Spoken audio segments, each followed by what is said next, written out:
Yes.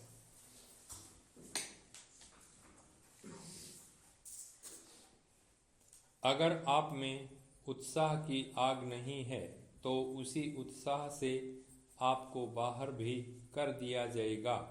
Budget की तैयारी के बीच राष्ट्रीय सांख्यिकी कार्यालय के पहले अग्रिम अनुमान से कई बड़े संकेत मिल रहे हैं।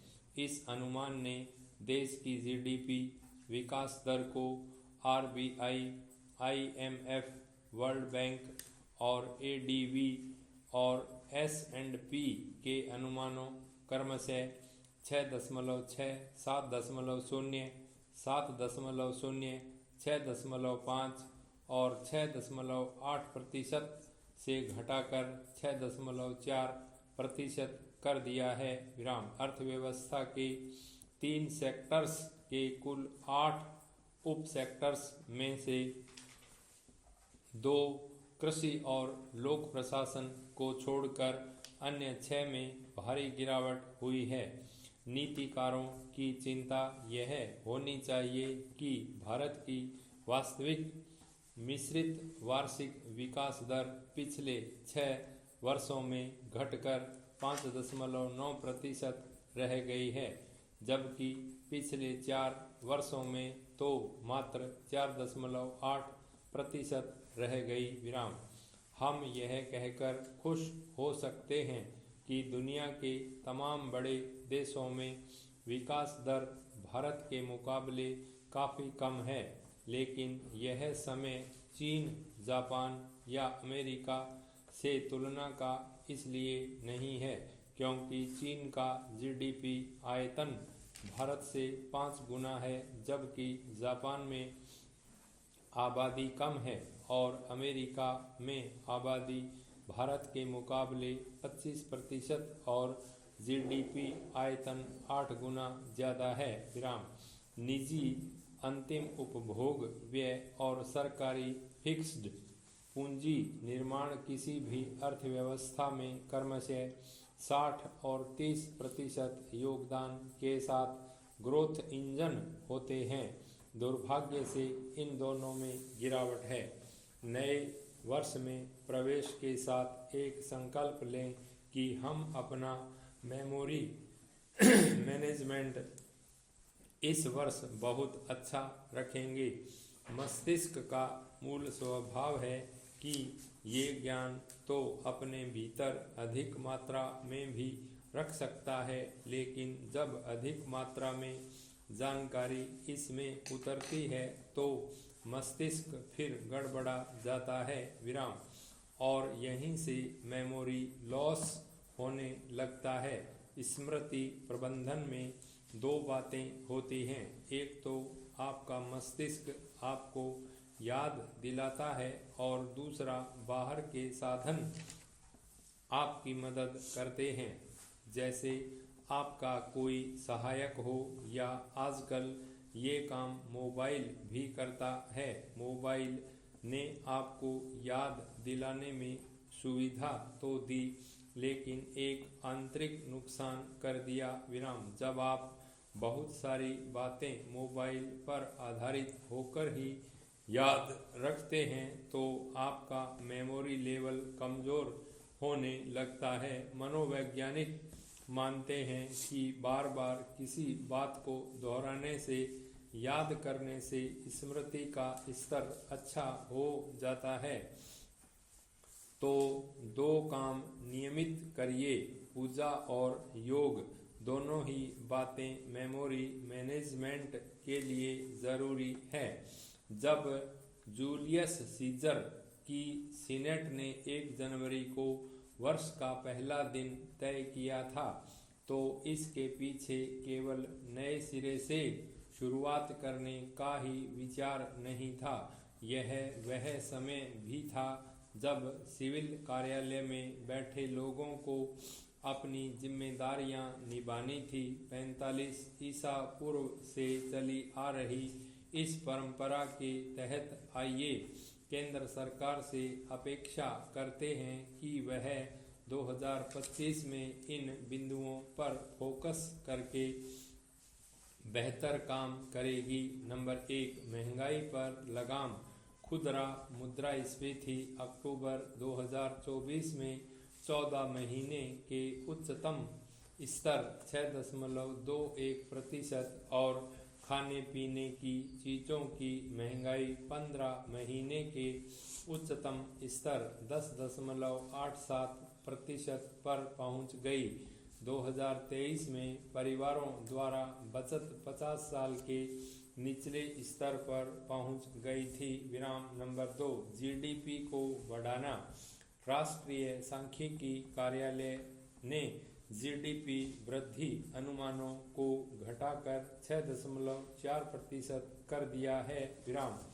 11 बार से रेपो दर में कटौती नहीं हुई है। नंबर 3, विदेशी निवेश आकर्षित करना।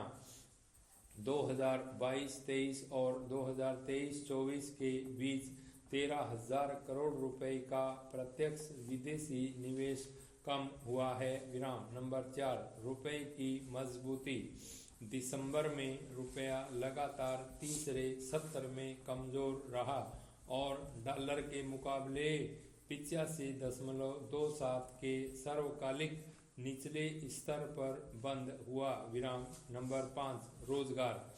2 साल से युवा बेरोजगारी दर 10% पर है।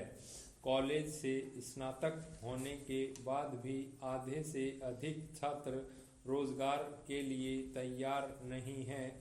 नंबर 6, आम जन का हित। गत 4 वर्षों में औद्योगिक क्षेत्र के लिए 5.65 लाख करोड़ रुपए माफ कर किए गए हैं।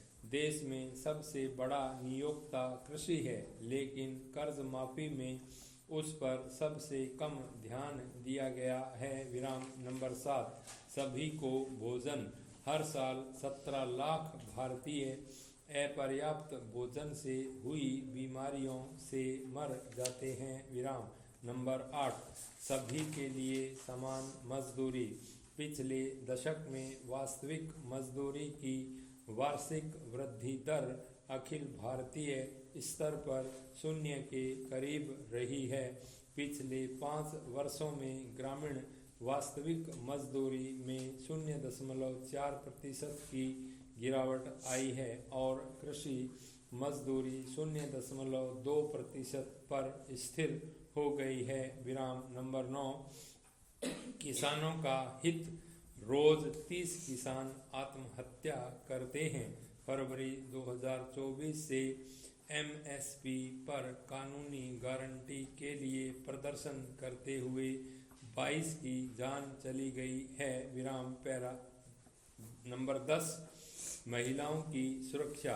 भारतीय न्याय संहिता की धारा 63 दुष्कर्म के अपराध से संबंधित है, लेकिन वह वैवाहिक दुष्कर्म के लिए अपवाद प्रदान करती है, जिसमें कहा गया है कि किसी पुरुष द्वारा अपनी पत्नी के साथ यौन संबंध या यौन क्रिया यदि वह 18 वर्ष से कम की न हो दुष्कर्म नहीं है। नंबर 11, हाशिए के लोग। 2018 से 2020 के बीच सीवर व सेप्टिक टैंक साफ करते हुए 443 लोगों की मौत हो गई, जबकि 2013 में ही मैनुअल काम पर प्रतिबंध लगा दिया गया था। नंबर 12, प्रेस की सुरक्षा। 2014 से 2019 के बीच पत्रकारों पर 200 गंभीर हमले हुए, साथ ही गिरफ्तारियां और पूछताछ भी की गई। 2022 में कम से कम 194 पत्रकारों को सरकारी एजेंसियों, राजनेताओं, अपराधियों और सशस्त्र समूहों द्वारा निशाना बनाया गया। नंबर 13, उचित प्रतिनिधित्व। 18वीं लोकसभा में महिलाओं का प्रतिनिधित्व मात्र 13.6% है। यह 17वीं लोकसभा से भी कम है, जिसमें 14.4% महिलाएं थीं। 24 संसदीय स्थायी समितियों में से केवल 2 की अध्यक्षता महिलाओं द्वारा की जाती है। नंबर 14, विधेयक 2019 से 2 घंटे से भी कम समय में 100 से अधिक विधेयक पारित किए जा चुके हैं। 17वीं लोकसभा में संसद में पेश 10 में से 9 विधेयकों पर शून्य या अधूरे परामर्श किए गए हैं।